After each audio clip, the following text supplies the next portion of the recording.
Anissa, pour ceux qui l'ignoreraient, il faut peut-être rappeler ce qu'est cette chaîne Qatari et pourquoi on en reparle là, parce que figurez-vous qu'il y a eu un désaccord au sein de cette chaîne. Donc d'abord, d'où vient-elle, que fait-elle? Al Jazeera, chaîne de la péninsule qatari, qui est née en 1996, dans un contexte très particulier.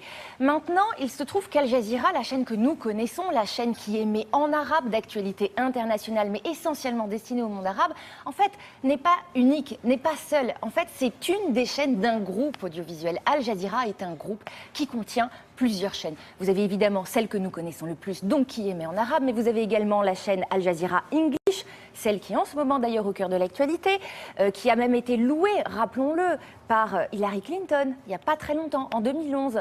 C'était une chaîne d'information classique, si vous voulez, jusqu'à présent, jusque-là, jusqu'à cette récente polémique.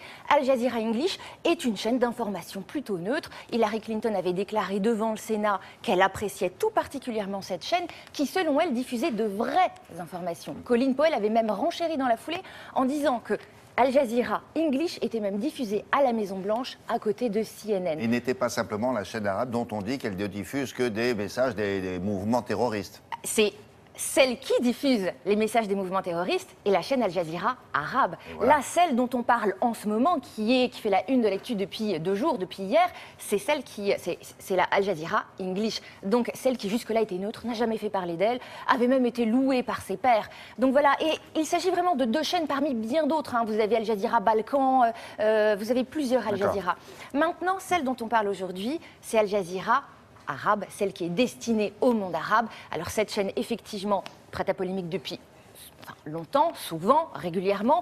Maintenant, alors, pour justifier, pardon, j'ai fait très vite, donc maintenant, en tout cas, pour comprendre la genèse d'Al Jazeera, nous avons rencontré Théo Corbucci, qui est un spécialiste des questions du Moyen-Orient et du Maghreb, et qui a écrit plusieurs ouvrages sur la péninsule arabique.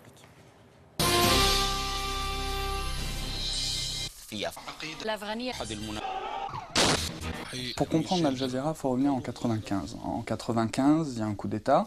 Ahmad bin Khalifa Al Thani renverse son père. Et il a une vision différente de son père. Son père voyait un petit peu le Qatar comme une Suisse du Golfe, je dirais, assez neutre, une place d'échange, que ce soit boursier, etc.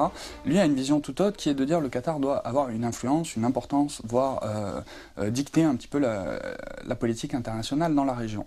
Et si on revient en 90, c'est la guerre du Golfe, mais c'est surtout l'annexion par l'Irak du Koweït. Qui se dit peut m'arriver clairement la même chose au Qatar aujourd'hui.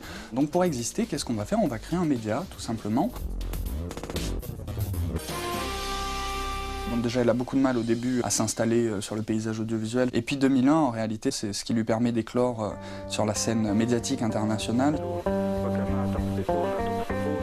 Et tout le monde a cette image d'Oussama Ben Laden revendiquant les attentats avec le logo de la chaîne. La chaîne est citée de plus en plus à partir de ce moment-là. Ce qui fait aussi que les deux sont liés pour beaucoup dans les esprits. Et quand on dit Al Jazeera, on dit Al-Qaïda. Qu'est-ce qui explique que par la suite, plusieurs autres groupes terroristes ont envoyé leurs vidéos à Al Jazeera? Les autres revendications et cette espèce d'effet boule de neige qui va effectuer, c'est un petit peu aussi un facteur de circonstance. C'est qu'en 2001, on a l'intervention internationale en Afghanistan. Tous les journalistes soit s'en vont d'eux-mêmes, soit sont priés de s'en aller par les talibans. Et Al Jazeera, en fait, est la seule chaîne de télévision internationale à avoir des locaux sur place et un réseau de correspondants sur place. Donc tous les groupuscules terroristes, pour revendiquer, ils vont voir cette chaîne qui a aussi l'avantage de parler au monde arabe. Le discours d'Al Jazeera évolue beaucoup en fonction des situations, en fonction des États et bien évidemment en fonction des périodes. Pour la guerre en Irak par exemple, alors que en Occident, les bandeaux que vous voyez sur les chaînes d'information en continu sont les forces de libération, Al Jazeera va considérer que ce n'est pas des forces de libération, c'est des forces d'occupation. Là on a vraiment une contre-narration qui fait qu'il y a un débat qui n'existait pas avant, avec d'un côté un discours arabe sur la question et de l'autre côté un discours occidental. Ce discours destiné au monde arabe est-il toujours accepté à ce jour? C'est un discours qui a été assez accepté jusqu'au printemps arabe, pour la simple et bonne raison qu'elle était sur tous les terrains où il y avait des mouvements contestataires ou révolutionnaires. En Tunisie d'abord, en Égypte ensuite, en Syrie, en Libye. Elle était partout. Et puis peu à peu, Al Jazeera a fait le choix de soutenir des franges plutôt radicales, en effet, plutôt les frères musulmans dans la plupart des pays, et non plus des mouvements peut-être plus laïques ou des mouvements moins religieux. Et c'est vrai que depuis, Al Jazeera perd une crédibilité de manière certaine auprès de bon nombre de téléspectateurs arabes.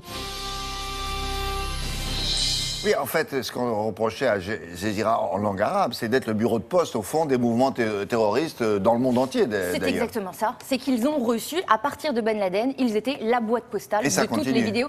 Alors, et ça continue. Ce que notre spécialiste, justement, nous expliquait, c'est que selon les pays concernés, Oui. le langage La France, va par un petit peu se exemple. modifier. Par exemple, la France, France. la France, par exemple, c'est que l'année dernière, ils ont effectivement reçu la vidéo de Mohamed Merah, lorsque nous avons eu les Et ils attaques. diffusent Et ils diffusent pas. Malgré les liens... Ah, voilà. C'est Cause, grâce aux liens. Voilà, avec des la liens France. avec la France. Donc c'est un discours qui se modifie selon leur rapport. d'accord, C'est de la d'accord. géopolitique. Aussi, ils font de la politique. D'accord. Merci beaucoup. Avec le Radio Web, un mot sur la police nationale qui a communiqué. Oui, qui a communiqué, William, hier sur son compte Twitter avec un dessin justement d'un policier avec plein de baisers et qui dit « Ému par vos très nombreux messages de soutien, nous tenons à vous remercier » et qui rappelle, William, qu'il faut faire attention car il y a des faux comptes de la police nationale qui sont nés ces derniers jours sur Des Internet. faux Des faux comptes. Compte. Oui, des comptes, voilà, où d'autres personnes mettent police nationale et en fait, ce sont des faux comptes. Et beaucoup de citoyens veulent faire des dons aux familles des victimes. Oui. Et donc, le compte de la police nationale officielle, vous voyez, quand c'est officiel, il y a un petit macaron bleu sur la droite. Dès que ce sont des comptes officiels, vous retrouvez ce macaron. D'accord. Mettre le lien pour pouvoir faire un don en toute sécurité. Merci beaucoup, Laura. Allez, on se retrouve dans quelques instants pour les 4 vérités. Tout à l'heure, c'est un criminologue qui connaît bien les mouvements terroristes qui va vous parler face à Roland Sicard. C'est Alain Boer. Do, do, do.